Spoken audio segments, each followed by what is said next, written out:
Hello, Miss Gulkhandan Hawaii. Hello, Manu. How are you, Jana?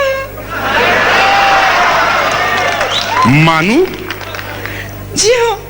मुझे हर जुमला चीज शॉर्ट कटी you know Amanullah for Manu.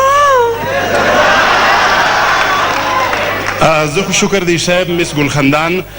تاسو نن سبا ډېر په هوا کې یاست خیریت دی جی هو تا وخت مش 1000 فټه د مځکې سباله د جګوغرو سر درو پر سر باندې د مور پلار په دعا او په توکل روان یو دا جاز ټایرونه هم پنچر دي ډیزل هم په تمامېدو دي که څوک وصیت کول غواړي نو د پولان په ذریعه باندې کور ته سلامو پر ځای باندې خپل وصیتونه والوزوي خوله دې د خاورو ډکه څه دا اوس جی نه دا نو کوم بس دی یا ریل ګاډي چې خوله مې د خاورو ډکې جاز دی ایر کنډیشن نه دا ستاسې دا هیروسټیس چې دی دا په جهاز کې چې کار کوي تاسو دا راته ووایئ چې دومره د غم خبر تاسې دومره په خندا باندې ورکوئ دا ولې جی ما نو داسې ده چې موږ ټریننګ دغسې سوی دی هغه نه وایي مرنا ہے تو مٹھائی کی دکان پہ مرو نا چې مړېږې کم از کم په خندا خو مړ څه جانه ښه نو تاسې خلک په خندا وژني ها که په خندا څوک مړېږي نو دا ټوله خاندي نو ته ولې نه مړېږې نه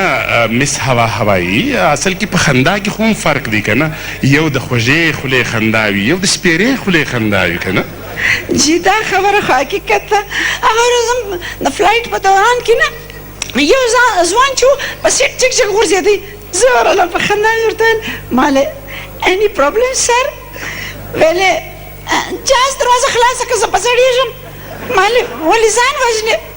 وایي یا ما 15 کاله د بس کلنډري کړ د سیټ خوند نه راکوي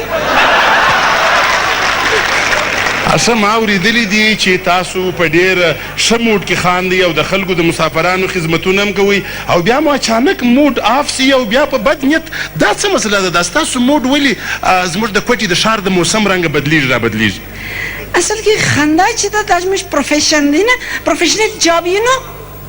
موږ غواړو چې دا یو ساعت کې سفر شه په خندا تیر سي لیکن کله کله داسې حرکت وسي اوف مای ګاډ انسان پریشانه سي هغه ورځ هم یو سپین ږیری او سپین سرې څنګ په څنګ ناست و زه چې تېرېدلم سپین ږیري دوه واره راپسې وټوخل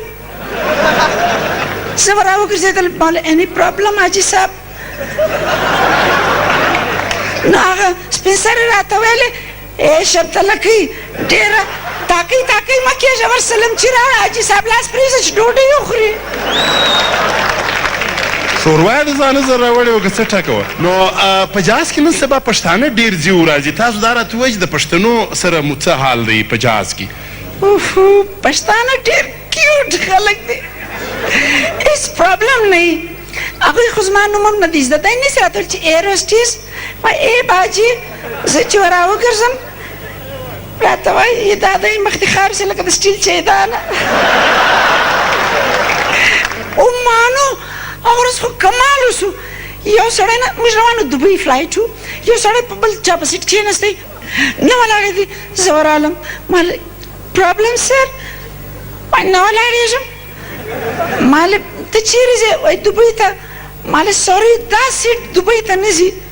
وایي نو چیرې ځې ما دا په لارې موږ په سمندر کې دا سیټ غورځو ته څه راته ولته خبره څه یې درته وویل